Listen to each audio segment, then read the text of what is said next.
हफ्ते की कमजोरी के बाद पॉजिटिव ओपनिंग के संकेत निकल कर आ रहे हैं, लेकिन याद रखें एफआईआईज की बड़ी बिकवाली शुक्रवार के सत्र में दिखी थी।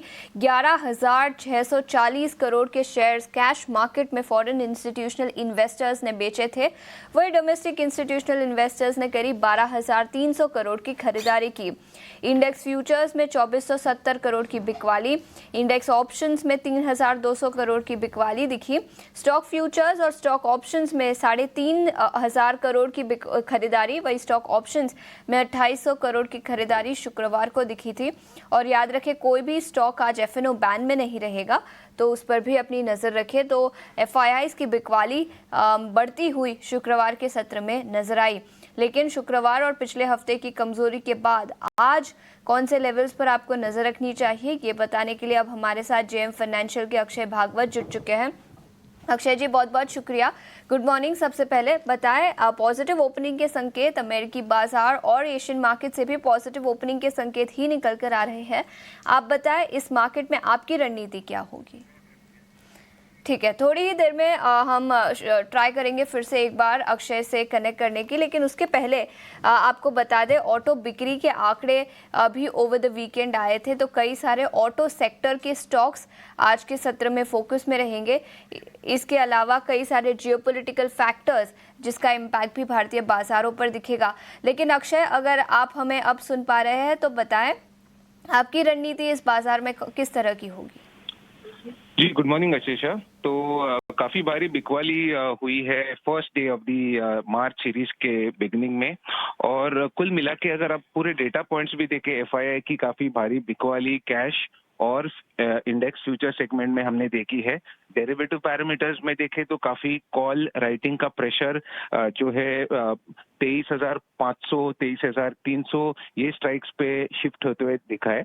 और कुल मिला के अभी यहाँ से अगर सपोर्ट जोन की तलाश की जाए तो 22,000 से 21,800 ये जो एक जोन है बहुत ही पिवोटल जोन है, और यहाँ से बाउंस बैक आने की बहुत स्ट्रांग उम्मीद है हमारी।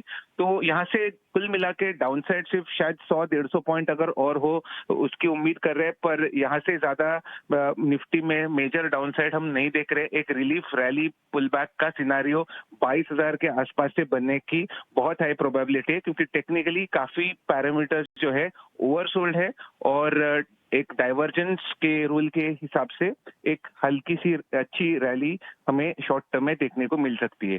तो बाइंग की तैयारी करें। 22,000 प्लस माइनस 100 पॉइंट जब भी आपको ये लेवल्स आए तो रिस्क रिवॉर्ड बहुत पे ऑफ जो है बहुत ही बेनिफिशियल रहेगा, और वहां से एक रिलीफ रैली की उम्मीद से आप बाइंग की स्ट्रेटेजी निफ्टी में बना सकते हैं।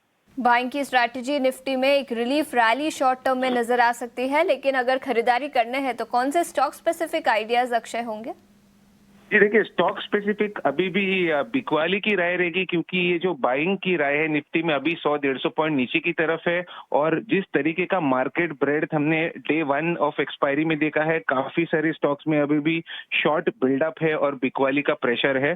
तो अभी भी मार्केट ब्रेड खराब होने के चलते स्टॉक्स में थोड़ी सी और सेलिंग बाकी है, ये उम्मीद करके चल रहे हैं। और उसी के साथ हम सेलिंग की रिकमेंडेशन दे रहे हैं पंजाब नेशनल बैंक में, जिस स्टॉक ने एक फ्रेश ब्रेकडाउन दिखा है 90 के नीचे पिछले ट्रेडिंग सेशन में। तो 87 का क्लोजिंग प्राइस था।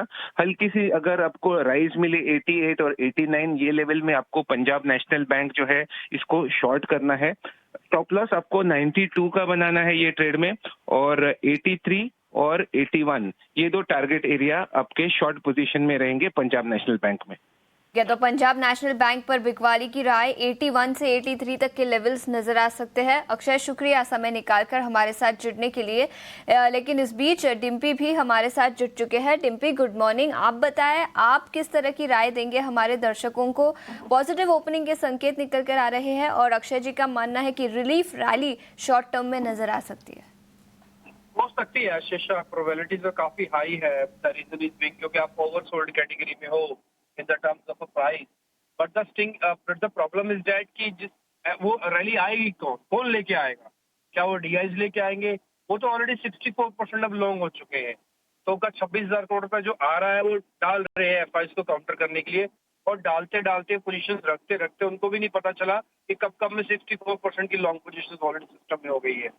दूसरा रिटेल लेके आएगा, रिटेल तो ऑलरेडी 70% द सिस्टम है और रिटेल तो वीक हैंड्स होता है सिस्टम में, तो वो भी नहीं लेके आएगा। तो लेके कौन आ सकता है? लेके आ सकता है एफआई वापिस से, लेकिन एफआई का थोड़ा लेयर होना चाहिए, एफआई थोड़ा आना चाहिए यहाँ पे, और इस जगह पर आके Indian market being an FI काफी हद तक अट्रैक्टिव हो चुकी है।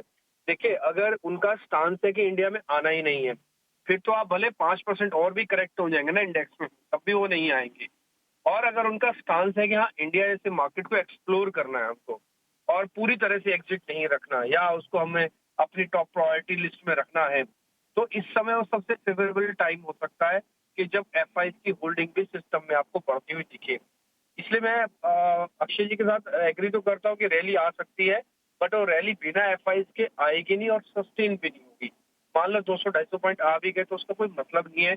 आप तो करीब 3,500 से 4,000 पॉइंट टूटे हुए हैं, तो 30% रिकवरी करने के लिए भी कम से कम 1,000 पॉइंट चलना पड़ेगा निफ्टी को, 30% रिकवरी करने के लिए, जिसको पहला रिट्रेसमेंट का लेवल कहते हैं। तो ये इंपॉर्टेंट है। दूसरा, शॉर्टिंग वॉटिंग हुई है मार्केट के अंदर, इंपॉर्टेंट लेवल्स में जल्दी से आपको बता देता हूँ। 22,000 का सपोर्ट एज इट इज बना हुआ है, उसके नीचे 21,800, तो भी आपको थोड़ी देर पहले अक्षय भी बता रहे थे। तो मेरा ऐसा मानना है 21,800 22,800 के बीच में पूरी मार्केट चलनी चाहिए। तो lower end of the series आपके पास होने के लिए ज्यादा नहीं है, बहुत कुछ है, तो हल्का हल्का सा एकोमुलेशन वाला स्टांस अपना जो बरकरार आपने रखा हुआ है वही रखो आप भी। No aggression and no depression and buy right and set tight, ये तीनों चीज अभी भी आपको हिट करके रखनी है। दूसरा, बैंक निफ्टी के लेवल्स भी बता देता हूँ। बैंक निफ्टी क्योंकि एक 48,000 समथिंग के आसपास चल रहा है, 48,000 का ही आपका सपोर्ट एरिया है। आई होप सो कि बैंक निफ्टी थोड़ा ज्यादा अच्छे से प्ले करेगा, फुल बैक स्ट्रॉन्ग दिखाएगा। तो 48,000 आपका स्टॉप लॉस हो गया। ऊपर आते समय 48,800 आपका भी फिलहाल रेजिस्टेंस है। जब तक ये पार नहीं होता तो बड़ा मूव आएगा नहीं। तो अभी आपके पास वही करीब निफ्टी के अंदर 100-200 पॉइंट नीचे की और गुंजाइश है, और बैंक निफ्टी के अंदर बड़ा मुश्किल से 400 पॉइंट की गुंजाइश है। इससे ज्यादा की जो है मेरे हिसाब से बाजार को नहीं टूटना चाहिए। पुल बैक आएगा नहीं आएगा, स्ट्रॉन्ग होगा नहीं होगा, ये काफी हद तक एफआई के नंबर पे डिसाइड करेगा। लेवल्स जहां पर आपको नजर रखनी चाहिए। 8 बजे फिर एक बार विस्तार में चर्चा करेंगे एफआईआई और डीआईआई की पोजीशनिंग, और निफ्टी और बैंक निफ्टी पर आपको किस तरह की रणनीति बनानी चाहिए। डिम्पी, शुक्रिया पूरी डिटेल्स के साथ हमारे साथ जुड़ने के लिए। कमोडिटी मार्केट पर आप नजर डालते हैं और कमोडिटी मार्केट पर रणनीति बताने के लिए अब हमारे साथ कुंवर ग्रुप के रवि दियोरा जी जुड़ चुके हैं। रवि जी, शुक्रिया समय निकालकर जुड़ने के लिए। बताएं, कमोडिटी मार्केट में आज किस तरह की रणनीति बनानी चाहिए। आज कमोडिटी मार्केट में एक अच्छी रिकवरी की उम्मीद मार्केट ने लगा रखे, क्योंकि पर्टिकुलर डॉलर इंडेक्स स्टेबल है एंड ओवरनाइट जो क्यूज है उसमें कुछ ज्यादा नेगेटिविटी नहीं है। स्पेसिफिक क्रूड में बाय करें आज 6130 पे, स्टॉप लॉस रहेगा 6090, टारगेट वुड भी 6260। गोल्ड के अप्रैल वायदा में बाय करें with stop loss of 83,800, target 85,500 होगा। और तीसरा रिकमेंडेशन सिल्वर पे होगा, बाय करें with stop loss of 93,700, intraday target 95,800 होगा। तो तीनों में बाय है, क्रूड, गोल्ड एंड सिल्वर आज के लिए बाय करना है। बिल्कुल, तो ये रणनीति कमोडिटी मार्केट पर। शुक्रिया समय निकालकर ईटी नाउ स्वदेश पर जुड़ने